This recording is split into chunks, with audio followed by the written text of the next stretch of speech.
정 진수, 진, 회수, 장치, 개발에 관한 연구를 발표를 해주겠습니다. 발표해 주실 분은 한국특허전략개발원의 정태환 박사님께서 발표를 해주시겠습니다. 박수! 안녕하세요. 한국특허전략개발원의 정태환입니다. 오늘 발표할 내용은 학문적인 거나 실질적인 것보다도 이제 트리지 레벨 교육을 받으면서 홍경 교수님과 같이 논문을 작성하셨던 분들의 도움을 받아서 아리즈 85C와 관련된 방법론을 좀 학습하고 그거를 실질적으로 이해하는 과정에서 이 사례를 활용했다고 보시면 될 것 같습니다. 앞서 말씀드렸던 것처럼 본 과제는 복찬 된 것 같고요. 본 내용의 주요 내용이 이겁니다. 보선, 즉 군함이라든지 아니면 해양 경비정에 큰 배를 가지고 다녔을 때 작전 수행을 위한 별도의 작은 고속정을 갖고 다니게 되겠고요. 대부분의 고속정들은 사람이 끌어서 사람이 계획을 해서 큰 배에 모선해서 바닥을 내리거나 바다에서 모선을 옮기는, 즉 사람의 간섭이 필요한 그런 상황이죠. 그런데 이 대부분의 이런 작전 같은 경우에는 해상에서 이루어지고 또 해상의 날씨 컨디션이 그닥 좋은 건 아니기 때문에 이런 사람이 없이도 빠르고 정확하게 모선에서 고속정을 진수하고 회수하는 그런 방법을 찾기 위한 방법이라고 보시면 되겠습니다. 그런데 이 방법에서 또 한 가지 포인트로 되어야 될 거는 여러 가지 무인선으로 시스템을 구축할 수도 있겠지만 기존에 있는 노선과 고속정의 환경을 변화를 최소화시킴으로 인해서 문제 해결을 하다 보니까 여러 가지 제약 조건이 발생하게 된 거고요. 거기서 발생하는 공간적인 부분, 그 다음에 설비에 대한 것들을 최소화해야 된다라고 하는 그런 제약 조건 하에서 이런 문제 해결을 위한 방법들을 고민을 하게 되었습니다. 그래서 아리즈 85C를 이용해서 제한된 공간과 설비를 활용한 무인선을 진수하고 회수하기 위한 방법들을, 그런 장치들을 이 알고리즘을 통해서 문제를 해결하는 과제가 되겠습니다.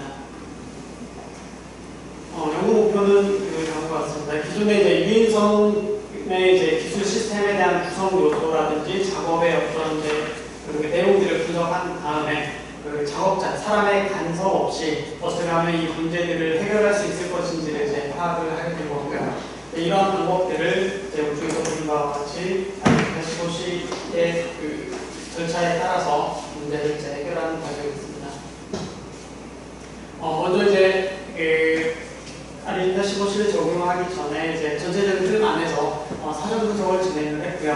거기에 들어가는 기술 시스템 요소들이 무엇인지, 그리고 환경적인 요소라든지 주위 시스템이 어떤 것들이 있는지를 분석했고, 관련된 요소들의 연관성들을 표를 통해서 제시를 했습니다. 그리고 이런 것들 각각의 연관성에 대한 요소들이 어떤 단계를 가지고 있는지, 유익한 기능인지 유해한 기능인지 충분한지 불충분한지에 대한 것들을 기능들을 통해서 그림을 표현하게 되었습니다. 이런 상황에서 어떤 문제들이 있는지에 대한 상황 분석을 하게 되었고요. 거기에서 앞서 말씀드렸던 것처럼 제약 조건들을 정리하게 되었습니다. 크게 세 가지의 제약 조건이 발생했었는데, 첫 번째는 기존 모선을 그대로 사용한다는 거죠. 그 모선의 형상이라든지 특성들을 변화시키지 않고, 두 번째는 모선의 크레인을 그대로 사용한다. 그리고 세 번째는 무인선의 전체적인 형상은 그대로 유지한다. 즉, 이 기존에 있는 인프라를 최대한 사용하고 변화를 최소화시켜야 된다라고 하는 그런 제약 조건이 있었고요. 하지만 그 안에서도 해결한 도출을 위해서 변경 가능한 요소들이 무엇인지에 대한 것들을 정리를 하게 되었습니다.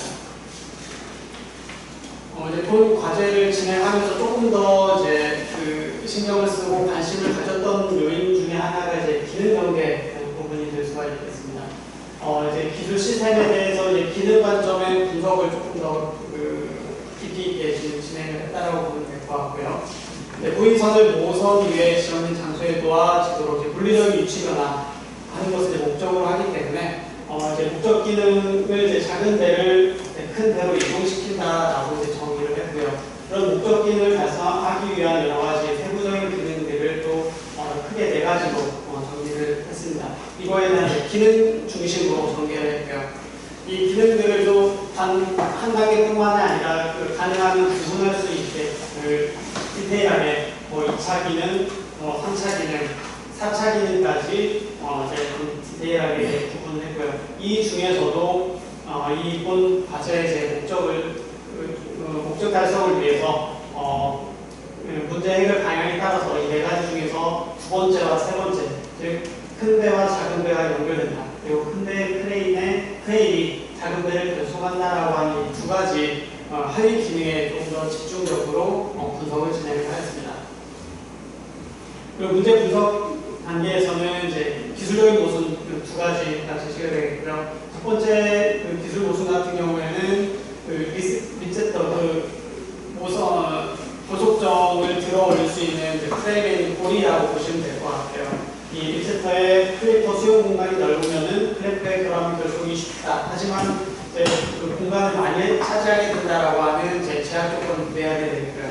두 번째 기술 모순 이번에서는 리셋터의 클래퍼 수용 공간이 좁으면은 구인선의 공간은 활용이 좋긴 하겠지만 리셋터와 클래퍼 간의 결함이 결속이 어렵다라고 하는 문제가 발생하게 되었습니다. 그래서 이 중에서 본연구에서는 제약 조건 3을 위배하지 않으면서 클래퍼와 리셋터의 결함이 결속이 쉽도록 시스템을 최소한으로 변경을 하고자 하였습니다. 모순들의 요소들 그리고 모순들 심화한 내용들은 지금 바와 같이 그림으로 다시 정리를 하게 되었습니다. 문제 분석 모델에서 이제 전개된 세부 기능 이들 중에서 이제 문제 해결을 위한 아이디어들을 먼저 좀 도출을 하게 되었고요. 그 중에서 이제 2차 세 번째 기본 기능 중에서 큰 배의 크레인이 작은 결합한다 중에서 2차, 3차 기능 중에서 돌출부와 핀 공간이 결합하는 방식을 향후에 이제 아이디어 도출 대상 영역으로 선정을 하게 되었습니다. 이제 문제 해결을 위해서 작은 영역을 적용을 했는데요.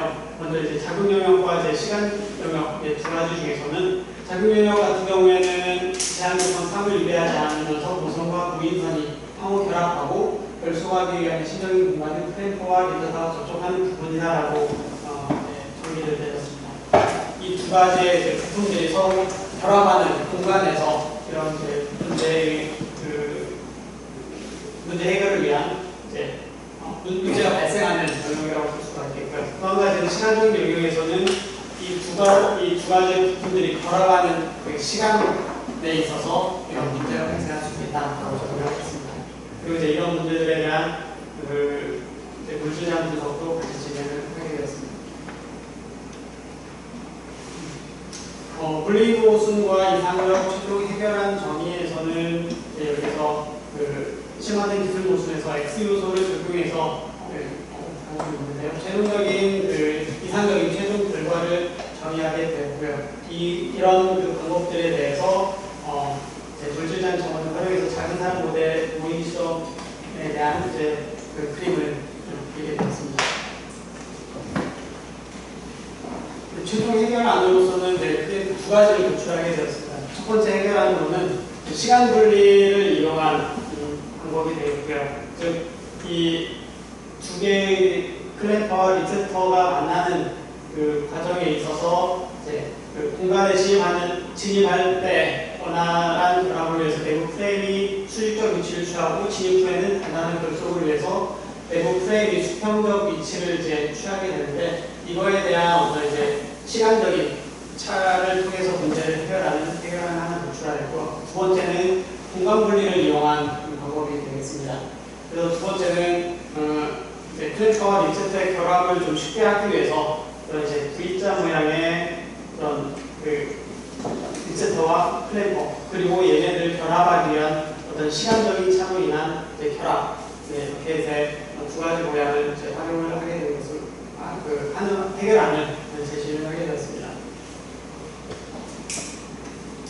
그리고 이런 해결안이 적절한지 그리고 이상적인지 이런 것들을 이제 판단하기 위한 이제 점검을 진행을 하였는데 도입된 그 모든 물질과 장비를 검토하게 되었고, 그다음에 새로운 물질이나 자원을 구입하지 않고도 기존의 혼돈 유도된 물질된 자원을 활용할 수 있을 것인지를 이제 점검을 하게 됐습니다. 그 결과 클램퍼와 립센터 모양과 이제 결합 방식의 개선을 통해서 작업자의 참여 없이도 무인선의 그 제한된 공간을 활용하고 그 결과 결합과 결속을 할 수 있을 것이다라는 이제 판단하게 되고요. 이거에 대한 이제 해결에 대한 예비 평가를 진행하였습니다. 예비 평가는 결과 클램퍼와 립센터의 결합과 결속을 위해서 설계가 조금 필요하겠다라고 하는 거고, 그리고 이제 이런 그 두 가지의 이제 요소들이 결합하고 결합된 이후에 결속을 하기 위해서 모순을 해결하는 것으로 평가를 하게 되었습니다. 이런 것들에 대해서 이제 다시 한번 이제 기능 제한 분석을 통해서 다시 한번 검증을 하게 되었고요. 크게 이제 두 가지 기능 제한 분석을 했었는데, 한 가지는 아이디어를 얻은 게 바로 이제 바늘구멍에 실을 넣는 그런 이제 부분이 되겠습니다. 그래서 이제 본 과제의 클램퍼와 립센터를 간단히 결속시키기 위한 이제 부분과 어떻게 보면은 이제 유사하다라고 판단을 하였고, 해결한 일 중에서 내부 프레임의 방향을 변화시켜서 결속을 할 수 있는 방법을 적용할 수 있을 것이다라고 판단했습니다. 두 번째는 이제 공중 급유 시스템입니다. 다들 아시겠지만 하늘에서 이제 큰 비행기에서 작은 비행기에 이제 그 연료를 주입해주는 그런 딱 이 부분이라고 보게 되는 거죠. 공중 급유선에서 이제 호스가 그 작은 비행기에 이제 들어갈 때는 잘 들어갈 수 있도록 넓어지고, 결합된 상황에서는 주유를 하기 위해서는 이 모양이 이제 축소되면서 단단하게 결합되는 그런 구조가 되겠습니다. 이런 이제 그 모든 극복을 통해서 노출한 해결한 투에 V자 모양의 컨셉과 유사하다로 해서 이 아이디어를 이제 활용하고 그거에 대한 기능제한 분석을 진행을 하게 되겠습니다. 그리고 이제 이 앞에 공중급유 같은 것들은 이제 워낙 기술적으로 많이 나와 있는 상황이어서 커 분석도 같이 한번 진행을 했고요. 일단 이제 유사한 개념은 있겠지만 해결하는 어떤 신규성을 통해서 특허를 통해서 이 방법에 대한 신규성을 확보하게 되었습니다. 그다음에 이제 실행할 때 발생할 수 있는 이제 하위 문제들이 어떤 것들이 있을지를 한번 추정을 했었고요.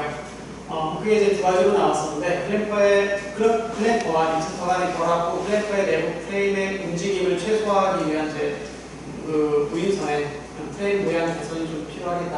그리고 이제 V자 모양의 립센터와 역삼각형 클램퍼를 고정시키기 위한 효율적 제고를 위해서 고정 막대 이동 각도, 두 번째 V자 모양의 그 이제 결합 장치에 있어서 이제 들어가는 그 결합을 하기 위한 고정 막대 각도를 이동을 해서 자동으로 좀 더 고정될 수 있도록 하는 게 필요하겠다라고 하는 것을 주장했습니다. 그래서 이제 본 그 내용을 보게 되면 이제 이런 문제점들을 해결하기 위한 이제 방법들을 그 트레이징 RAG 85C에 대한 그 알고리즘을 적용을 해서 문제에 접근을 하게 되었고요. 이런 문제 해결하기 위해서 발생할 수 있는 제약 조건들이 무엇인지, 그리고 이런 제약 조건들을 해결하기 위한 그 방법에 대한 이제 그 아이디어들을 고민을 하게 되었습니다. 물론 이제 이런 것들이 그 해상에서 작전 수행 마친 후에 이제 무인선을 회수하고 추적하고, 또 다양한 이제 기상 환경에서도 이제 모선과 무인선이 뭐 접근한다든지 안전하게 접촉한다든지 한 여러 가지 이슈들이 있을 텐데, 그런 것들에 대한 이제 포괄적인 다각적인 그런 고민과 연구가 또 있으면 좋은 그 성과가 있을 거라고 생각이 듭니다. 그래서 우리 들어가겠습니다.